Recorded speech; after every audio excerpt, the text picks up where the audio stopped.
Todos os discípulos de Cristo precisam ser discipuladores de alguém. Então, o que a gente está propondo aqui é que essa classe está nos dando orientações para que o discipulado seja um estilo de vida, seja algo que a gente vive a vida toda. Então, a gente está querendo romper com o paradigma de que discipulado é um evento, discipulado é um conjunto de ensinamentos que termina.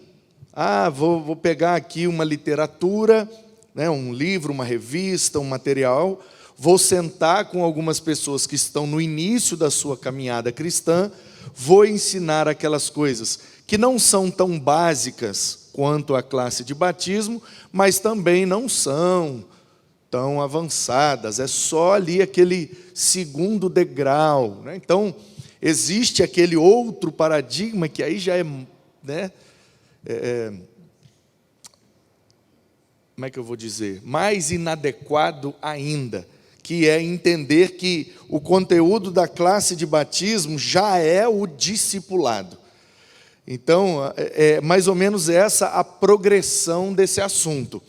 Durante um tempo, a gente pensava que o básico que a gente ensina para a pessoa batizar chama discipulado. Fulano foi discipulado por mim. Ou seja, eu ensinei o básico para ele batizar. Aí esse paradigma foi rompido. E aí veio um novo paradigma que dizia, não, a classe de batismo é o básico do básico, aquilo ali é só mesmo para jogar dentro d'água e virar membro da igreja. Mas depois que batiza, aí a gente pode aprofundar um pouco mais no conteúdo, subir um pouco mais de nível, e aí a gente vai usar uma literatura, conhecendo Deus e fazendo sua vontade, sou discípulo, batizei e agora. Tem vários materiais com esses títulos que você vai ali trabalhando 12, 15, 20 lições no máximo, e aí você se reúne com aquelas pessoas, 12, 15, 20 semanas, passa aquele conteúdo e ok, agora a pessoa está discipulada. Nós estamos propondo já o terceiro paradigma. Então, o primeiro é, discipulado é o que a gente aprende antes de batizar. Aí esse foi rompido. O segundo é, discipulado é quando a gente usa um material de um conhecimento um pouco mais profundo do que a classe de batismo, a pessoa cumpre aquele processo, termina aquele projeto e agora sim ela está discipulada. Nós estamos propondo um terceiro paradigma, de que discipulado dura a vida toda, de que tudo que a gente aprende sobre Deus, sobre a Bíblia, sobre a igreja, tudo que a gente recebe de informação sobre o reino de Deus faz parte do nosso processo de discipulado. Então, nós estamos vendo já há algumas semanas que precisamos, a primeira coisa que a gente viu, deixa eu fazer aqui uma revisãozinha breve. Olha só. A gente viu, como é que está aí? Tá funcionando aí, legal? Tá? Bênção. Então, olha só.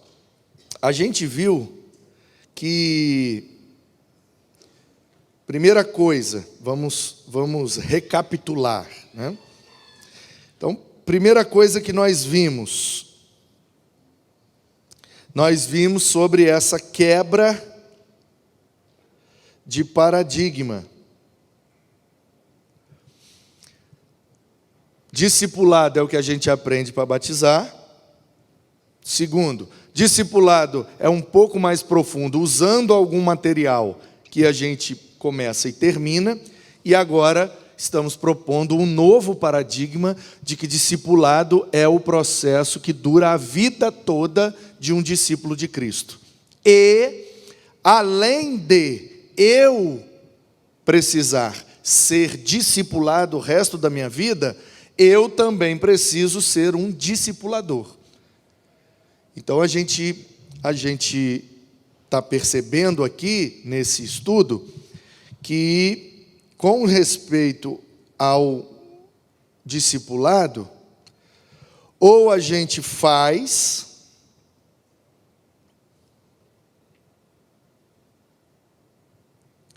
ou a gente não é.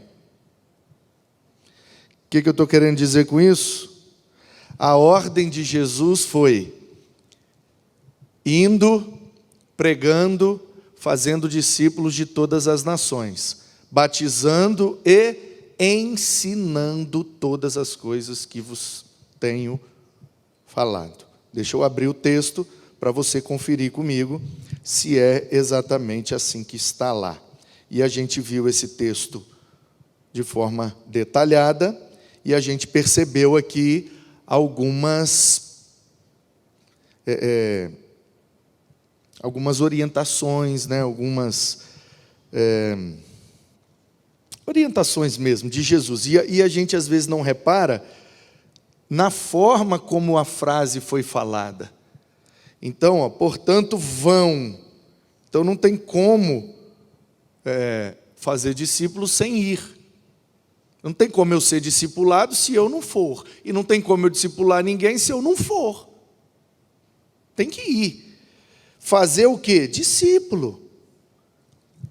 Não é fazer culto, não é fazer evento, não é fazer congresso, não é fazer café, não é fazer... Ai, pastor, então isso tudo está errado? Claro que não. Claro que não. Errado não está. A pergunta é, precisa? Porque a ordem é fazer discípulos. Então, se a gente usa de várias metodologias, várias maneiras, para fazer discípulo, ok. Aí está perfeito. Aí é o ideal. Se a gente faz as coisas e não faz discípulos, tá bom. Pelo menos está fazendo alguma coisa. Agora, tem aquele nível que eu não sei nem se vale a pena mencionar, que é o nível de não fazer nada, não participar de nada, e aí também é uma vida cristã muito passiva, que, logicamente, não está de acordo com o que Jesus ordenou. Tem que ser de todas as nações, é para todo mundo. Primeiro a gente batiza. Presta atenção, gente. Olha só como está formulada a frase. Vai, faz o discípulo. Como? Convivendo, vivendo, pregando, falando, cada um, Deus vai fazer de um jeito. Depois é que vem ensinar. Percebe como a gente inverteu a ordem? A gente achou que não, primeiro você aprende, para depois você batizar. O texto não está assim, o texto está batiza, depois aprende. Sim ou não, irmãos? Então, me parece, e não só a mim, mas todos os que nós estamos lendo aqui nessa classe, já vimos o Mark Dever e agora estamos vendo o Keith Phillips. E é porque a gente não parou para prestar atenção. E aí alguns caras começaram a prestar atenção e falaram, espera aí, Jesus mandou batizar primeiro e ensinar depois. Então, o discipulado não é algo que acontece antes do batismo, é algo que acontece depois. E tem que ensinar o quê? Todas as coisas. Aí eu te pergunto, um livro com 12 lições, uma revista com 15 lições, tem como ensinar tudo? Então, qual é o tempo que a gente leva para ensinar ou para aprender todas as coisas? A vida toda. E na maioria esmagadora de nós, vamos passar a vida toda e ainda não vamos aprender tudo. Entendeu? Então, qual é o nosso papel? Ir, fazer o discípulo, tem que ser para todo mundo. Aí a gente batiza. Ah, pastor, mas quando batiza, vira membro da igreja. Não pode ser membro da igreja se não souber pelo menos o básico. Tá certo, ok. Então vamos dar o básico aqui, depois a gente joga dentro d'água e vira membro. Dando esse básico aqui já é suficiente? Sim, pastor, é suficiente. Então, amém. Vamos dar esse básico. Batizou. Depois que batizou, vai para o ensino. E tem que ter ensino em todas as coisas. Tudo que Jesus ensinou para os primeiros discípulos, Jesus falou: agora vocês vão e ensinam para os outros. O que é que Jesus está fazendo aí? A dinâmica da vida discipular. Primeiro eu recebo, depois eu repasso. Primeiro eu recebo, depois eu repasso. Então, se eu não receber, está falho. E se eu não repassar, falhou também. Então, qual é o ideal de Jesus sobre a vida discipular? Primeiro eu recebo, mas eu não posso guardar aquilo para mim. Então, Jesus está dizendo: o que eu fiz com vocês, agora vocês vão fazer com os outros. Então, o processo da vida discipular é exatamente esse. Tudo que estão fazendo comigo, eu preciso fazer com o outro, para que esse outro faça com o outro, e com o outro, e com o outro, e com o outro, até Jesus voltar. Amém? Difícil de entender? Não, né? Difícil de viver, né? Difícil de viver, mas de entender, tranquilo. Então, vamos lá. Nós, além de vermos a quebra dos paradigmas, vermos que discipulado ou a gente faz ou a gente não é, nós vimos a importância do chamado HDL. Não é isso? HDL. Hora, dia e local. O LDL é o colesterol ruim do corpo. HDL é o colesterol bom do corpo humano. Então, o colesterol bom do corpo de Cristo é o HDL. Todo discípulo de Cristo precisa ter uma hora, um dia e um local para estar com alguém, sendo discipulado ou discipulando. HDL, tem que ter. Não é fácil. Claro que não é fácil, né, irmãos?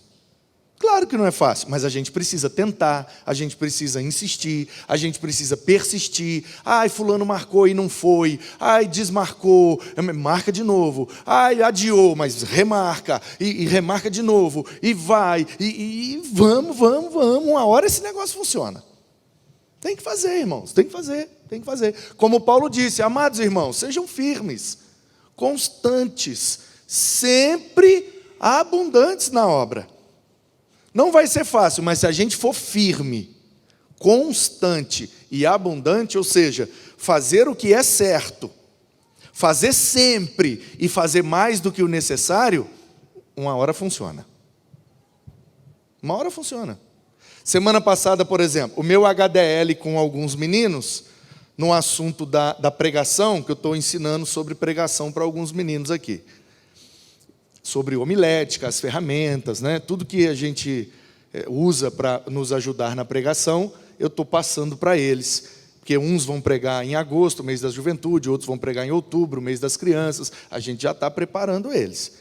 E aí, nosso HDL é quarta-feira, 18 horas, antes do culto. O culto é 19h30. A gente fica ali até umas 19 e pouco, depois vem para o culto. Só que terça-feira passada eu estaria aqui.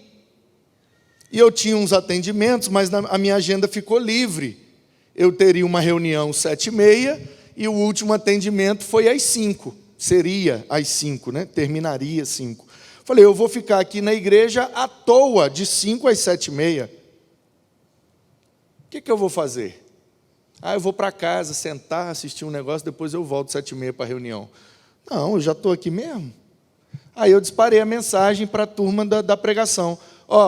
Se quiser vir hoje vai ter e tal. Amanhã vai ter também. Amanhã continua de pé. mas eu estou oferecendo mais uma oportunidade hoje. Para quem não conseguiu vir ainda, para quem não conseguiu vir na última, eu vou fazer uma revisão e tal. Aí veio uma turminha na terça e depois veio outra turminha na quarta. Então é fazer o certo, fazer sempre e fazer mais do que o necessário. Eu já marquei quarta-feira mesmo, quarta-feira. Terça-feira até que daria, mas eu já marquei quarta, deixa assim mesmo. A gente é muito assim, irmãos. A gente é preguiçoso. A gente faz, sabe, aquela coisa do fazer para passar? O 7 é 10. Não sei se eu já contei para vocês essa história. Uma vez eu estava numa programação da juventude e um menino era final de semestre na faculdade. E os jovens chegando para a programação, conversando sobre o final do semestre. E aí, você passou, não passou? Como é que foi? Difícil e tal? Aí o menino falou, passei com 10. Aí o cara, rapaz, até com o fulano, falou o nome de um professor lá que era muito difícil. Aí ele falou, passei. Você tirou quanto com ele? Ele falou, 10. O cara, não tem como, ninguém tira 10 com ele. Aí ele falou, não, na verdade, na prova eu tirei 7. Mas é igual 10. 7 é 10. Aí o cara, como assim 7 é 10? Eu tirei 7, passei. Se alguém que tirou 10 passou também. 7 e 10 é a mesma coisa. Aí eu ouvi aquilo, aproximei dele, falei, como é que é, meu filho, a história aí? Pastorzão, passei e tal. Não, isso aí eu entendi. 7 é igual a 10? Quem tira 7 passou, quem tira 10 passou, tudo igual. Falei, não é igual não. Mas não é mesmo. Qual é a diferença então, pastorzão? Falei, tem duas diferenças. A primeira é que de 7 para 10 é uma ponte que cai, é um edifício, é uma pessoa que morre na mesa de cirurgia, é um trabalho que é adiado, alguém será prejudicado com essa deficiência. E outra coisa, meu filho, 7 é a média, não é assim que vocês falam? Para passar tem que ser 7, então 7 é a média? Ele falou, é a média. Eu falei, sabe como que o dicionário define quem está na média? Ele falou, como? Eu falei, mediocre. Mediocridade quer dizer aquele que está no médio. Você é um aluno medíocre? Ele falou, que é isso, pastor? Eu falei, 7 é a média. O dicionário diz que quem está na média é medíocre. Você não é ruim, mas você também não é bom. Medíocre. Fez para passar. Aí, essa frase do apóstolo Paulo, em 1 Coríntios 15, 58, aproveitar que está funcionando, vamos abrir. Olha isso. Portanto, meus amados irmãos, sejam firmes, inabaláveis na Nova Almeida atualizada. Eu gosto mais da corrigida que diz firme, constante, sempre abundantes na obra do Senhor. Sabendo que no Senhor o trabalho não é em vão.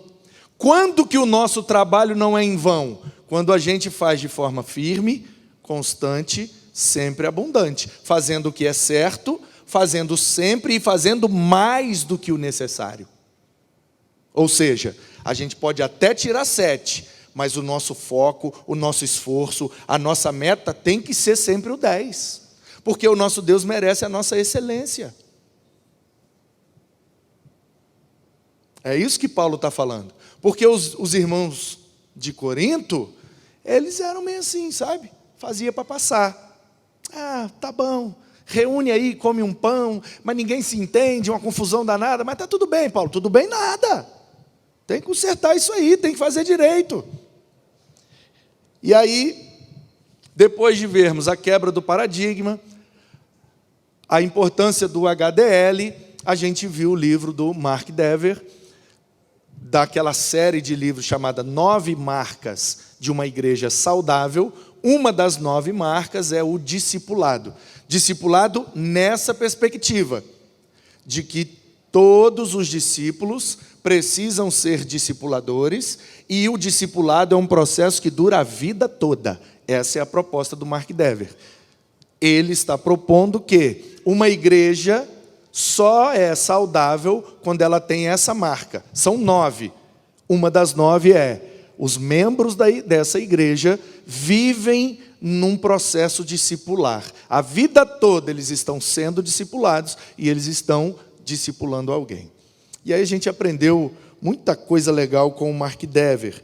Quem perdeu, pode procurar aí no nosso canal as aulas anteriores, que você vai pegar aí o conteúdo.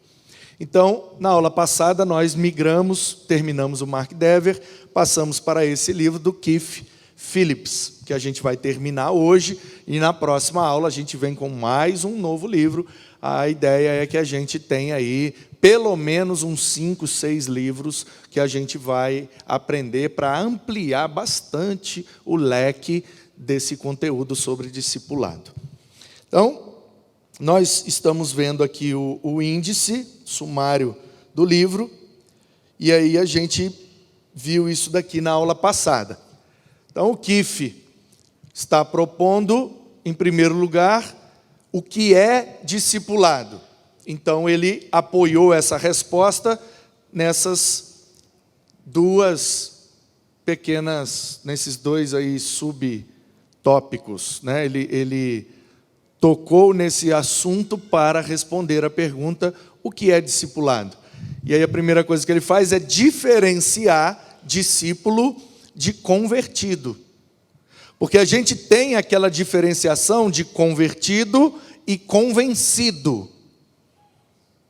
A gente fala, não, fulano não é convertido, é convencido. Ele se convenceu de que Jesus é a melhor opção para ele não ir para o inferno. Só que ele não é convertido. O que a gente quer dizer quando a gente diz isso?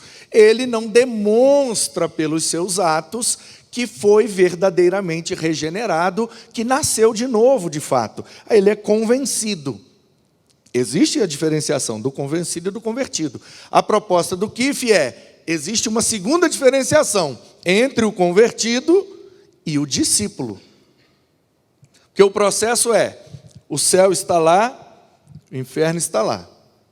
Então eu estou andando para lá. Eu nasci, sou pecador, meu destino é a condenação. Aí, às vezes, tem gente que para, dá uma olhadinha e fala, olha, lá é melhor, hein? Lá é melhor. Aí a pessoa para, lá é melhor, aqui é pior. Convenceu. Aí a pessoa vira e fala, olha, lá é muito melhor mesmo. Já virou as costas, não está mais indo para lá. Aí ele converteu, né? Mudou de direção. Aí aí eu tenho que batizar, sou membro da igreja. Amém. Convertido. Morrer vai para o céu? Sim ou não, irmão? Se morrer vai para o céu? Vai, mas não é um discípulo. São duas coisas diferentes. A gente confundiu ao longo do tempo que ser discípulo de Cristo é ser convertido, é ir para o céu depois que morrer. Não, isso aí é salvo. O nome disso é salvo. Discípulo é outra coisa. Ok? Depois, na segunda parte, o Keith fez aí essa pergunta bem interessante. Quem é discípulo? Quais são as características? Como é que eu sei se é ou se não é? Então, ele disse, primeira coisa para saber se é ou se não é se faz. Quem faz discípulo é discípulo. E como é que vive um discípulo? Obediência, submissão, amor e oração. Então, eu sou um discípulo de Cristo, mas não obedece ninguém. Difícil. Não obedece nada, não obedece ninguém, não obedece a Deus. Difícil. Ser discípulo sem estar num processo de obediência. Pastor, eu não consigo obedecer tudo. Tá, mas você já obedece alguma coisa? Obedeço. Então, já está no processo. Submissão. A gente também costuma colocar essas duas coisas no mesmo balaio. Obediência e submissão é a mesma coisa. Não, não é. Submissão é estar debaixo da missão. Tem gente que obedece, por exemplo, pegue esse copo, essa taça. Obedeci. Agora, bota essa taça na boca e beba água, porque a missão dessa taça é botar água no corpo do Manu. Aí mas aí tem que levantar, né? Mas aí dá trabalho, né? Mas tem que botar na boca? Mas tem que engolir também? Não, mas não é só pegar, não? Não, você pegou, obedeceu. Se você fez a missão, aí submeteu. Entendeu? A gente obedece, mas às vezes não se submete. Jesus mandou falar. Eu falo, pastor. E depois que a pessoa acredita no que você falou, você faz o quê? Pastor, aí eu já não sei. Então obedeceu e não submeteu. Porque a missão não é falar. A missão é fazer discípulo. Falar é o processo pelo qual o discípulo vai ser iniciado. Então a gente precisa obedecer, mas a gente precisa também submeter. E aí a gente precisa amar. E o Keith coloca essa, que eu acho muito pertinente, não é amar no sentido genérico, não, amar uns aos outros. E eu acho maravilhoso que ele colocou exatamente como está na Bíblia. A gente acha que na Bíblia está amar um ao outro. Não é um ao outro. É uns aos outros. É no plural, irmão. Você nunca vai ver no Novo Testamento um mandamento recíproco no singular, um ao outro. Não, é sempre uns aos outros. Por quê? Porque a igreja é plural, é comunidade. Um crente sozinho, ele é um salvo. Ele pode até ser um discípulo, mas ele não é uma igreja. A igreja é ajuntamento. A palavra eclésia pressupõe assembleia, juntar gente. Por isso que é onde estiverem 2 ou 3. Por isso que é nós somos, vós sois, uns aos outros. Então nós precisamos nos inserir na comunidade. Onde é o lugar certo de fazer discípulo? Na igreja, na comunidade, na convivência, na pluralidade. E oração, não precisa nem argumentar, né, gente? Não precisa nem argumentar que um discípulo de Cristo tem que orar. E aí ele diz, então como fazer discípulo? Aí ele mostra que nós fomos criados para reproduzir. Deus, quando criou o ser humano, disse, sede fecundos, multiplicai-vos, povoai a terra. Então está lá na lei, o Gênesis é um livro da lei, é um mandamento. Sejam fecundos, frutíferos. Na nossa perspectiva, frutíferos no reino de Deus, gerar filhos. Pastor, eu não posso mais fazer filho biológico, mas você pode fazer filho espiritual, filhos na fé. É um mandamento, façam filhos, sejam fecundos, multiplicai-vos, enchei a terra. A escolha de um discípulo. O que é que o discípulo escolhe? Fazer a vontade do seu mestre. Lembra quando Jesus estava lá no deserto, Samaria, com a mulher samaritana, e os caras falaram, Jesus, nós temos que comprar comida, estamos com fome, vocês podem ir lá comprar comida que eu vou ali beber uma água. Na verdade, a água é só um pretexto, eu preciso conversar com aquela dona ali. E aí os caras voltam, e aí Jesus, a comida. A gente foi buscar comida, e o Senhor fica aí falando com mulher samaritana, que nem é casada. Aí Jesus, minha comida e minha bebida é fazer a vontade do meu Pai. Eu posso até passar fome, mas eu não posso ficar sem fazer discípulo. É mais ou menos isso que Jesus estava dizendo. E será que a samaritana virou uma discipuladora? O texto diz, ela saiu, foi lá e chamou um monte de gente para ver Jesus. A mulher virou missionária no primeiro dia de crente.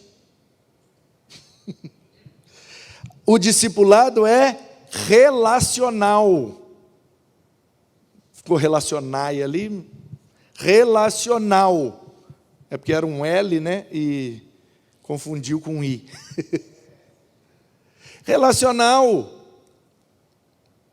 Não tem como fazer discípulo sem relacionamento. Jesus chamou aqueles 12 para frequentar uma classe com ele?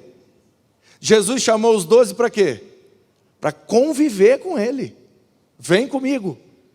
Jesus, mas e os peixes? Larga peixe para lá. E eu vou viver do quê? Vem. Vem.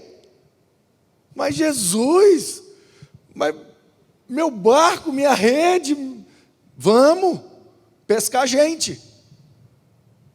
Aí eu te pergunto, faltou comida para o Pedro? Faltou lugar para o Pedro dormir? Pedro cumpriu a missão dele? Foi o primeiro pastor da primeira Igreja Batista de Jerusalém.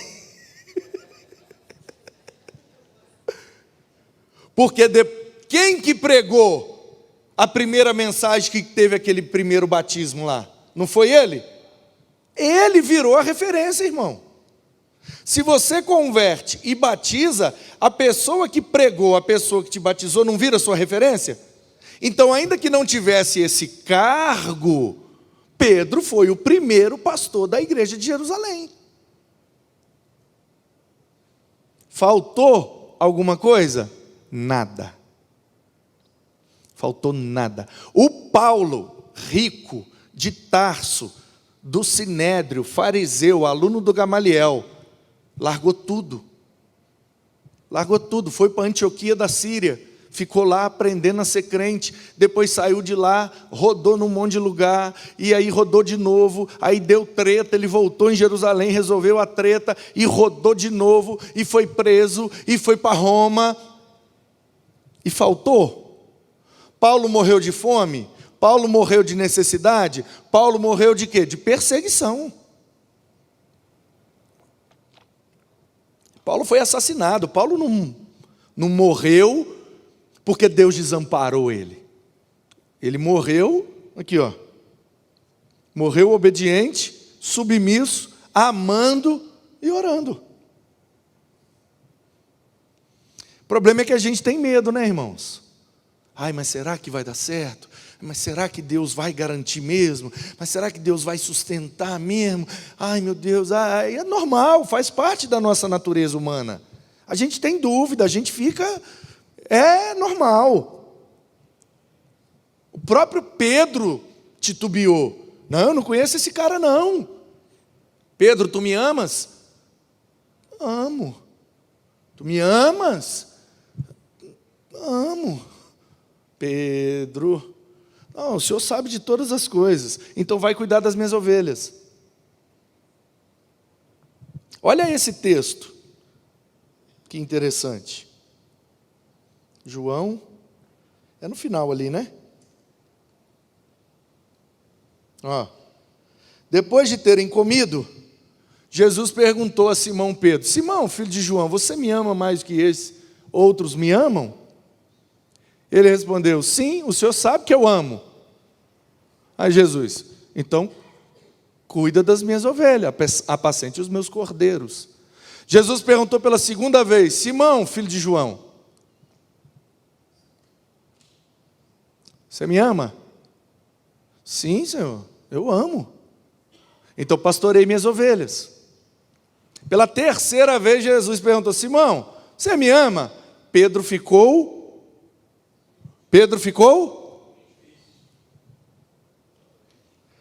Por que ele ficou triste na terceira vez? Quantas vezes ele negou? 3 vezes. Você me negou 3 vezes. Agora você vai me afirmar 3 vezes. Ama ou não ama? Ama ou não ama? Ama ou não ama, Pedro? É, Senhor, o Senhor sabe de tudo. Olha lá, o Senhor sabe todas as coisas. Sabe que eu amo. E disse Jesus: apacente as minhas ovelhas. Eu te pergunto, esse é um diálogo que Jesus faz com os pastores? Ou esse é um diálogo que Jesus faz com todos os discípulos? Então é como se todo dia Jesus estivesse perguntando para nós: você me ama? Amo Jesus. Ama? Amo Jesus. Então por que você não está cuidando de ninguém?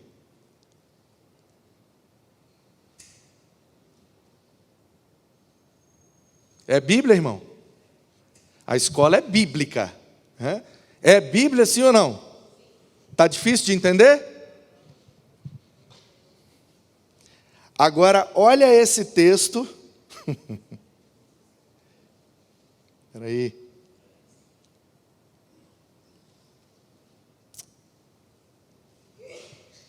Aqui. Olha esse texto no original. Oi?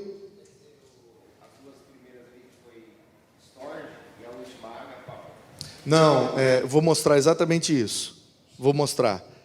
Storge. Storge é o amor de família. Tá? Eros é a intimidade de um casal. Storge, família. Amor de mãe, de irmão, de sobrinho, né? Família. O philos é gostar da companhia, ser amor fraterno. E o ágape é o incondicional e sacrificial. Então, olha aqui, gente. Olha como é que está esse diálogo, ó. Deixa eu te mostrar.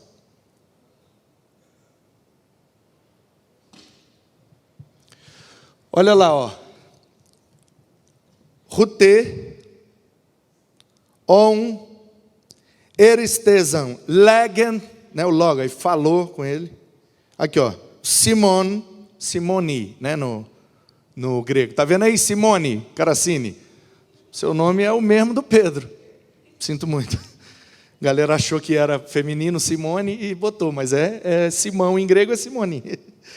E aí Simão chamado aqui, ó, Petros, tá? E Jesus, ó, Simão, filho do João, vou até mudar a cor aqui para o vermelho, ó, agapas me,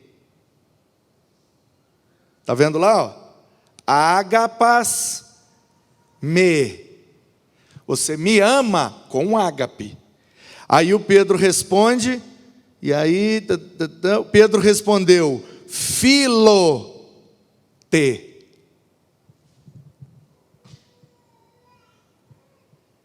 Olha isso, gente. O Carson e outros exegetas já me convenceram que em muitos textos, filo é usado como sinônimo de ágape. Ok, eu entendo. Eu não quero discordar do Carson, quem sou eu? Mas o texto está escrito que Jesus perguntou de ágape e ele respondeu com filo. Ou seja, o que é o ágape? Incondicional e sacrificial. Pedro, você está disposto a me obedecer, não importa as condições? Ai, Jesus, mas será que eu vou correr risco de morrer? Sim, porque é incondicional e é sacrificial. Você está disposto a morrer para me obedecer e fazer discípulo? Não, Jesus, eu gosto muito da sua companhia. O Senhor é o melhor amigo que eu já tive, mas morrer não estou querendo, não. Entendeu? Vamos para o outro, ó. Porque foram 3, né, gente? Sim ou não? Foram 3. Então, ó, olha lá, a segunda vez, ó, no versículo 16. Não está escrevendo, eu tenho que printar, pera. Ó. Agapas me. Mesma pergunta da parte de Jesus. E o Simão, ó. Cadê? Aqui, filo-se. Segunda vez, Jesus perguntou com o mesmo ágape, Pedro respondeu com o mesmo filo. Pedro, bora obedecer e morrer? Não, Jesus, eu gosto muito da sua companhia, mas obedecer e morrer não. Aí na terceira vez, olha que coisa linda isso aqui. Na terceira vez, aqui ó, aí Jesus perguntou, Pedro, fileis-me. Aí o Pedro, o senhor entendeu. O senhor sabe de tudo mesmo. Bora morrer, Pedro? Quero não. Vamos fazer discípulo, Pedro? Cuidar dos meus cordeirinhos? Não. Então tá bom. Posso ser seu amigo? Ah, o senhor sabe de tudo mesmo. Esse é o Pedro convertido. Agora eu vou te mostrar o Pedro discípulo. Olha isso. Olha o Pedro discípulo.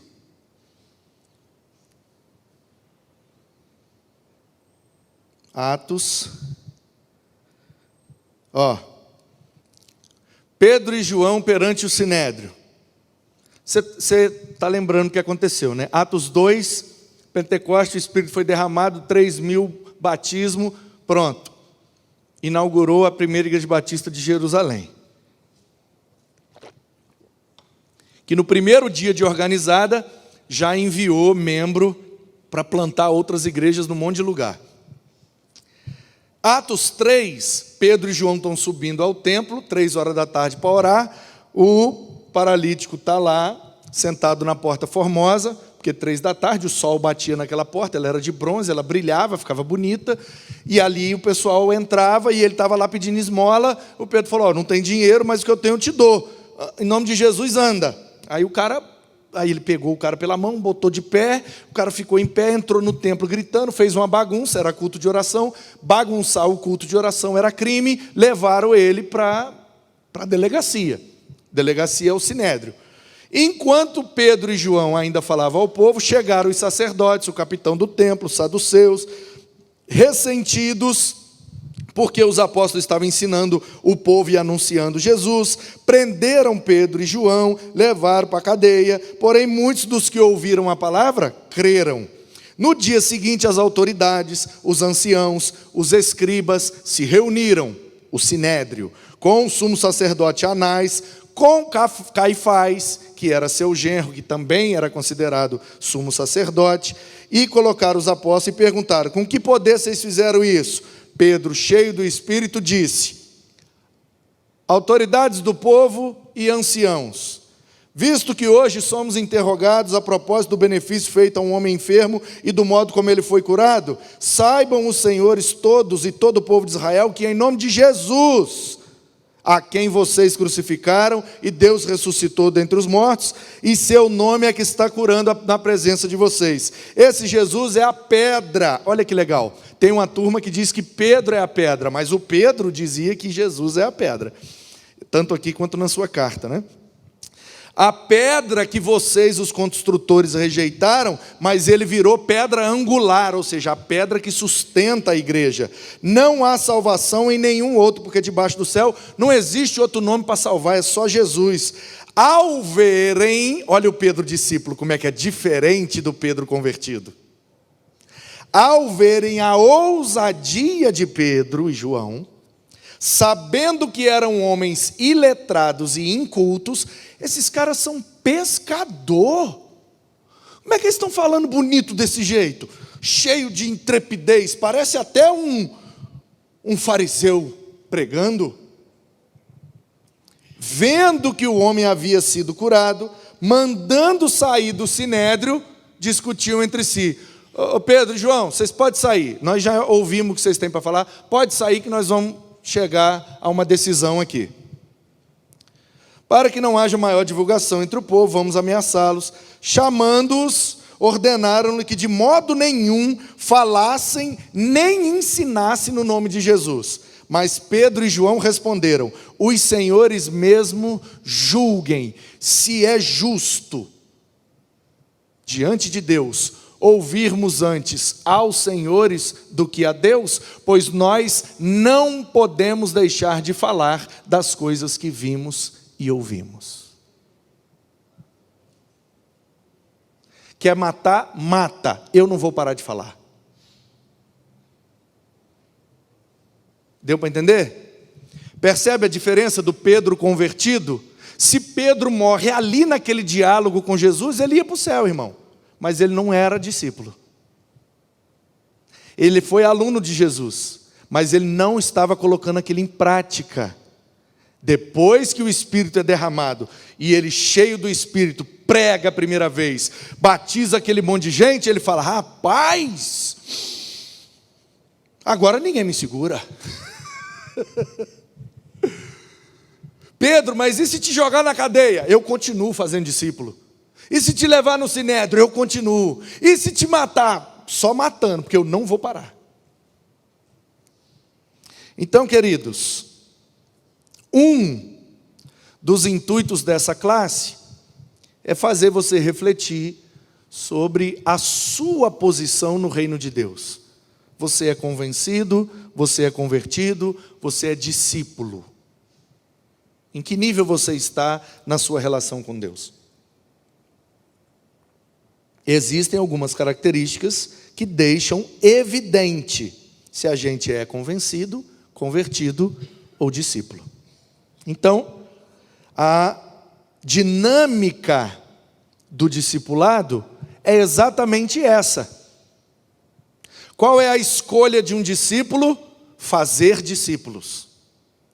Porque o discipulado é relacional. Jesus não chamou ninguém para uma classe. Jesus chamou para conviver com Ele. Enquanto a gente convive, eu vou ensinando para vocês. E qual é então a dinâmica do discipulado? Ela é através do convívio e dura a vida toda.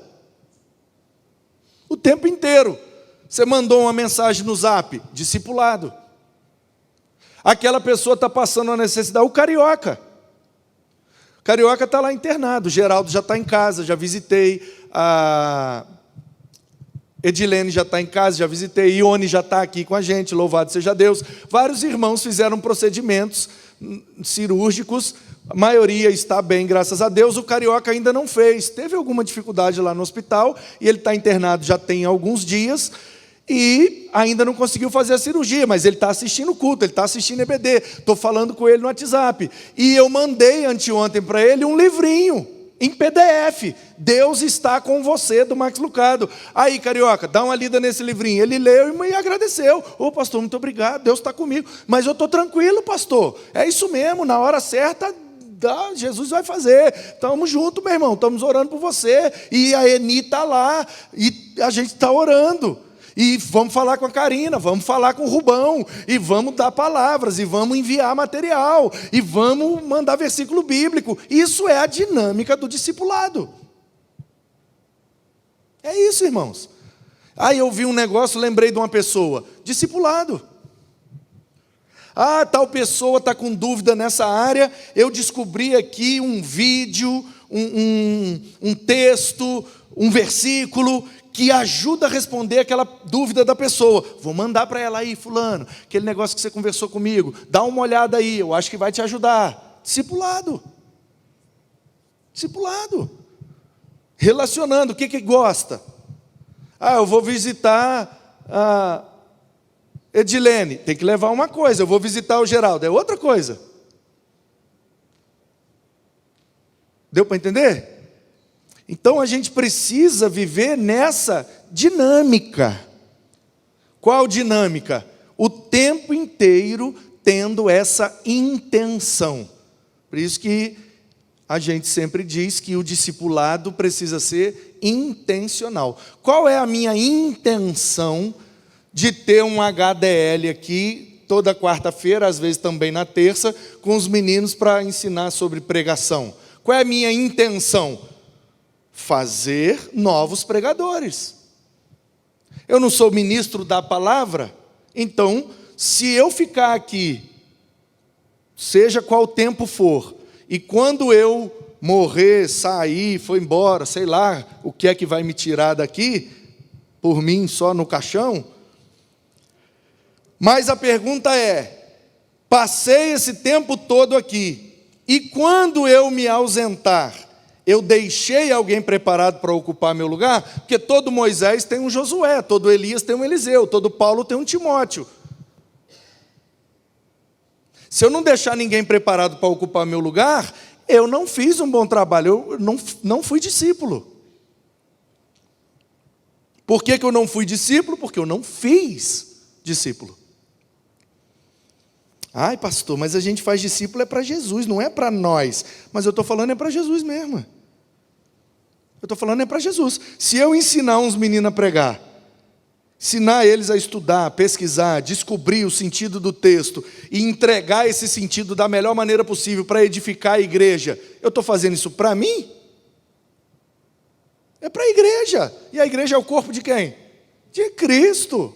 Não é nada para mim, não. É eu, hein? Não estou treinando para trabalhar, para dar lucro para mim. Não estou treinando para ser meu funcionário, para trabalhar na minha empresa. Estou treinando para trabalhar no reino de Deus. O reino não é meu. Eu não vou ganhar nada com isso. Mas o meu objetivo não é ganhar. O meu objetivo é que o reino ganhe. Cansei de perder gente. Cheguei até a pensar, não vou ensinar mais ninguém a fazer nada, não. A gente ensina os meninos, fica bom, e depois eles abandonam a gente. Porque aí fica bom, todo mundo quer. Nossa, eu investi nesse menino tanto, e ele ficou bom, e aí a outra igreja chamou ele e foi embora. Aleluia! Aleluia, Oséias, mas tem que ter maturidade para dar esse aleluia. Porque senão a gente entra naquela coisa de que não vale a pena fazer. Por quê? Porque eu não estou sendo beneficiado. Porque a gente tem essa mania pecaminosa. Eu só faço alguma coisa se eu for beneficiado. E a gente precisa abrir mão disso, porque nós servimos ao reino de Deus. E aí, queridos, vem então, olha só, o capítulo 12. O padrão do discípulo. Mediocridade. O discípulo tem que fazer para passar. Frequentou o culto, deu dízimo. Está resolvido, né? Mas veio até na festa, comprou uns negócios para ajudar missões. Hein? Tá resolvido? Então o Kife traz essa característica que por muito tempo foi esquecida pela igreja. É para Jesus, né? Não é para o homem, é para Jesus. Pode ser de qualquer jeito. Como que a exigência de Jesus é menor do que a de um ser humano, se o ser humano é pecador e ele é perfeito? Então quer dizer que eu posso fazer de qualquer jeito para quem é perfeito, mas preciso fazer bem para quem é imperfeito? Olha só, fez um negócio aí, mas não ficou bom não. Mas você não pode, porque é para Deus. E você acha que Deus recebeu essa mediocridade aí?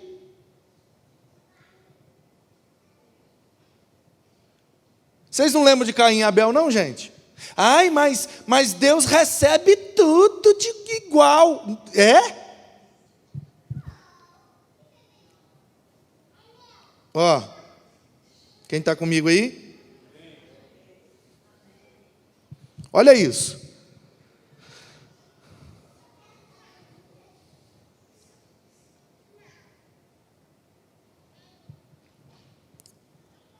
Olha lá. 4.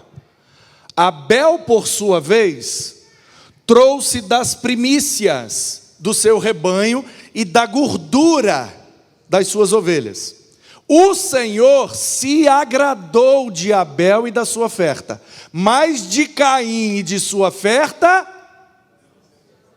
porque Caim ficou muito irritado e fechou a cara. Então o Senhor disse: por que você está irritado com a cara fechada?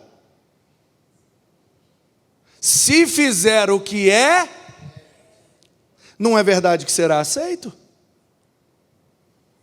Se fizer o que é certo, aceitou de um, agradando, recusou a do outro, porque não se agradou. Porque o Abel deu, o texto diz, da primícia, ele pegou a melhor ovelha e deu para Deus. O Caim que plantava, um cuidava de bicho, o outro cuidava de planta. O Abel cuidava de bicho, deu o melhor bicho. O Caim cuidava de planta, deu da planta que sobrou.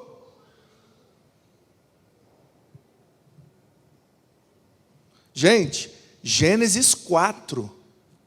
A Bíblia está só começando. E Deus já está mostrando. Não aceito de qualquer jeito, não. Mas é para Deus. Não, de qualquer jeito, não. Você não precisa ser melhor do que o outro, mas se não for o seu melhor, eu não aceito. Não recebo. não me agrado. Ai, Senhor, então o Senhor vai me matar por isso? Não. Você tem a oportunidade de fazer melhor depois. Ué. Deus matou Caim, gente? O Caim matou o Abel, mas Deus não matou o Caim. Portanto, Deus não prejudica quem não fez do jeito que lhe agrada, mas Ele também não recebe, porque Ele não se agrada. Pois não, Oséias? Eu comprava coisa na companhia, e tinha um irmão evangélico da cidade, me convidou um ano para comprar alguma coisa. E mandou escolher X número de as melhores. Pediu, eu fiz o cheque e falou, agora eu compro o resto, esse aqui é da igreja. Todo ano eu comprava os 10% melhores dele e o cheque ia separado para a igreja dele. E sempre era mais do que o ano passado. Oséias está falando que quando ele trabalhava com boi, ele só comprava dos bois melhores, os 10% dos melhores bois vendia e aquilo ali era o dízimo. Ou seja, eu vou dizimar do melhor que eu tenho. Não vou pegar qualquer boi e dar de dízimo. Eu vou vender os melhores e o que entrar vai ser o meu dízimo. Convicção dele, decisão dele. Ele está dizendo que ele estava com essa atitude, né, tentando obedecer essa orientação aqui. Então, queridos, para a gente encerrar, o Keith Phillips, ele encerra o livro apontando para essa realidade. Bugou aí? Que é o modelo do mestre. Então, na terceira parte do livro, recapitulando. Primeira parte, o que é discipulado? Fazer discípulos e não convertidos. Discipulado é um processo que dura a vida inteira, todo mundo ensinando e aprendendo. Segunda parte, então, o que é, quem é e como fazer. Então, tem que reproduzir o que fizeram comigo, produziram em mim, eu reproduzi para os outros. Qual deve ser a minha escolha? Fazer discípulo. A prioridade de um discípulo é fazer discípulos. O discipulado é relacional. Eu não devo convidar ninguém para uma classe, eu devo convidar alguém para a minha vida. E enquanto a gente convive, a gente vai se discipulando. Essa dinâmica vai durar a vida inteira, porque ela deve ter um padrão, e o padrão é a excelência. Não é fazer de qualquer jeito, é fazer o melhor que podemos. Porque o nosso modelo é Jesus. Quando o Pai queria dar uma oferta em troca do nosso pecado para nos salvar, o que é que Ele deu? O melhor que Ele tinha, o Filho dEle. Então Jesus vem para ser esse modelo, uma oferta excelente. Na linguagem bíblica, um cordeiro imaculado. Esse é o modelo de Jesus, gente. É chamar para conviver, é chamar para comer, é chamar para aprender. Se tiver que encarar quem está fazendo errado, vamos encarar. Tiver que mudar alguma coisa, nós vamos mudar. Tiver que quebrar umas bancas, nós vamos quebrar. Nós não quebra pessoas não, mas as bancas nós quebra todas. Porque a galera diz que Jesus entrou com chicote dando chicotada nos homens. Não foi nos homens. Foi nas bancas, né? Foi as bancas de troca. Os cambistas, né, faziam aquelas trocas. Por quê? E o câmbio é saudável, gente. O errado ali não era o câmbio. A galera, numa leitura assim superficial, e eu aprendi isso com Don Richardson, um antropólogo, né, missionário nosso maravilhoso. Então, como é que era o templo? Um desenho mais ou menos. Aliás, poxa vida, estou com o negócio na mão passando vergonha. Olha, templo, Jerusalém, Bíblia. Se eu botar templo, Jerusalém, vai vir uma imagem de hoje em dia, né? Olha só como era mais ou menos o templo. Deixa eu pegar aqui uma planta, como é que fala? uma visão aérea. Planta baixa, isso, Osés, muito obrigado. Planta baixa. Deixa eu ver qual que vai, acho que esse aqui tá bom. Olha só, aqui é o templo, gente. Deixa eu mostrar para vocês, ó, o que é cada coisa aqui no templo.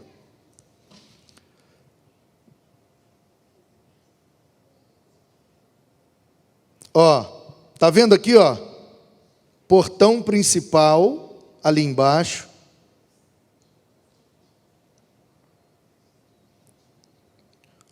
Ó, deixa eu engrossar um pouquinho aqui.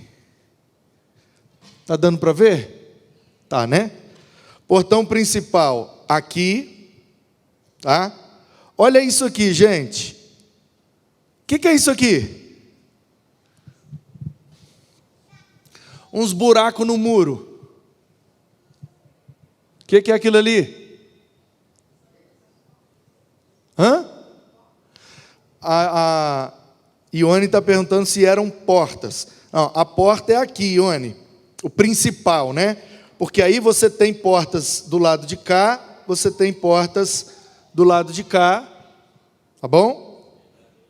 Tem um portão principal, que era, né, o mais bonitão, mas você tem outras portas simples para entrar. E aí, olha só como é que funcionava. Aqui, ó, aqui dentro é o primeiro pátio. A esse primeiro aqui, ele foi destinado a ser pátio das mulheres e dos gentios. Aí subiam escadas, e aqui, ó, tá vendo um altar aqui? Ali é um altar. Aqui dentro é o Santo dos Santos. O pátio dos homens é ali. Então eles entram, mulheres e gentios ficam aqui, os homens ou os meninos que já passaram pelo bar mitzvah, mancebos que já são filhos do mandamento, também vão para lá, e lá eles cantam, eles dançam, eles aprendem, eles têm lá o culto. Por isso que o altar está lá, não está aqui. Só os homens têm acesso lá. As mulheres entram, mas ficam ali embaixo. E ali era pátio de mulheres e de gentios. Qual é o problema? Vou fazer de azul. O problema é que o câmbio deveria estar aqui fora. Esse é o lugar do câmbio. O que é o câmbio? O cara vem lá de Nazaré, ele é um carpinteiro. O que é que ele produz? Mesa e cadeira. Aliás, eles não usavam cadeira, né? Só mesa. E outras coisas de madeira. Aí, como é que o cara vai pegar lá uma mesa?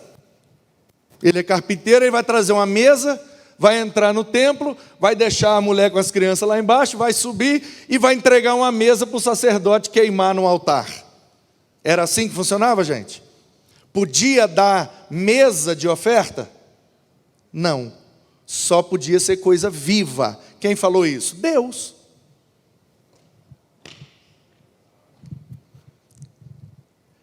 Aí o que aconteceu? Os cambistas que eram para estar do lado de fora, fazendo o câmbio, fazendo a troca. O cara chegou com a mesa, ele vai lá no cambista e fala: ô, o que você me troca nessa mesa? Aí o cara olhava: ó, eu tenho uma pombinha, eu tenho um cordeirinho novinho, meio defeituoso, eu tenho um cordeirinho já maior, eu tenho um cordeirão aqui top, bonitão, eu tenho... Nessa mesa eu dou esse pequenininho aqui. Aí o cara: beleza, então me dá. Ele pegava o cordeirinho pequenininho, ia para o templo, entrava, entregava o cordeirinho na mão do sacerdote e matava. A pessoa que tinha só um denário, que era uma diária de um trabalhador braçal, pegava o denário, chegava lá no câmbio, um denário, o cara dava uma pombinha. Ele pegava aquela pombinha, entregava na mão do sacerdote, o sacerdote matava a pombinha, tacava fogo na pombinha, fez o culto dele. Por que hoje a gente não mata mais bicho? Porque Jesus é o cordeiro que morreu de uma vez por todas. Então, queridos, qual é o problema que Jesus está combatendo? O câmbio que deveria estar do lado de fora, veio aqui para dentro. E aí os caras judeus vinham com as mulheres, entravam. A mulher do judeu tinha espaço. Mas os gentios, quando queriam entrar, não tem mais espaço, porque a mulher ocupou metade, os cambistas a outra metade. Então o gentio vai ficar do lado de fora. Quando Jesus viu isso, ele enlouqueceu.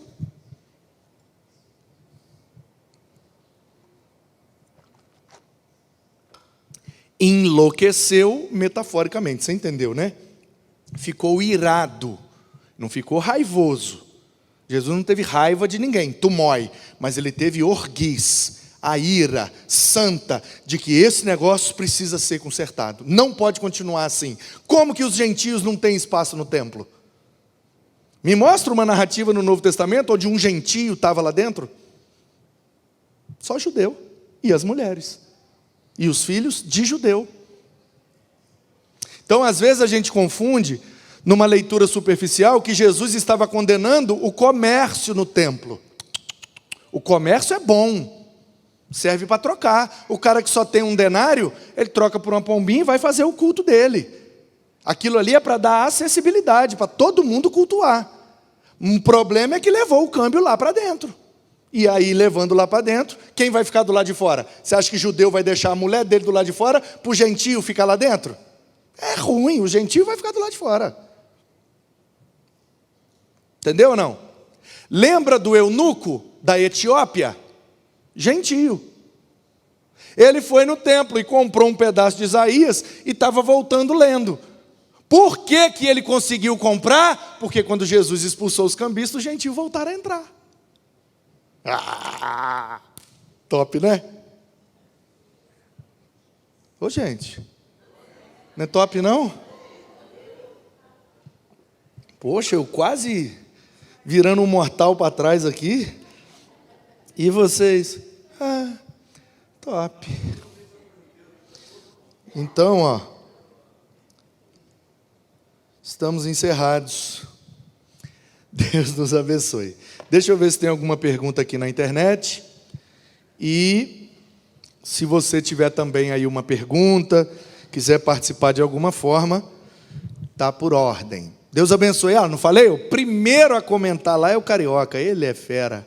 Paulo Silas, Reginaldo, Brasília, Dinorá, Marlene, Maria José, Marli, Wanda, Zulmira, Isabel, Carlos Walter, Sandra Aureliano, Domingas, Marcos, Paulo, Estelina, Francisca, Nalva, Dilson, Edileide, Isabel Camila, Adilson Apolo, Dona Jô, Mesa Barba. Beijo, mãe. Edvirges, Lilian, Creuzinha, Tadão. Bom dia, irmãos. Aride e eu ficamos muito felizes com a visita do nosso pastorzão ontem. Como sempre, ele está muito feliz, porque depois de 50 anos de pastorado, ele está sendo tão bem pastoreado. Meu pastor, beijo. Luciene, o Carioca disse que ele já está em casa e vai ter que voltar para o hospital dia 10 de julho para saber se vai conseguir fazer a cirurgia. Deus sabe de todas as coisas.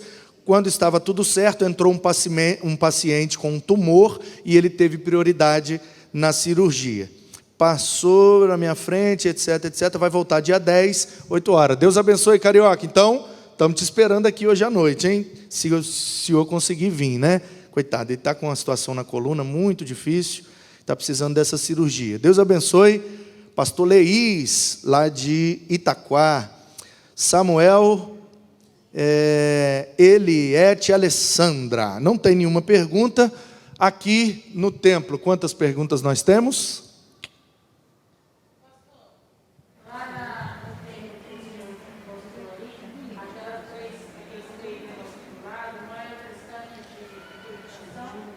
Também. A Delma está dizendo que no templo tem umas aberturas que eram tanques de purificação. Tem também aberturas que eram gasofiláceos, uma abertura onde as pessoas jogavam as ofertas lá dentro, né? Tá bom? Gasofiláceo era esse, né? Não era igual a gente faz, um lugarzinho que vem, bota coisa. Eram uns, como se fossem tanques vazios, onde ali se jogavam ofertas. Mais alguma pergunta? Tranquilo? Então vamos fazer discípulo para a glória de Deus.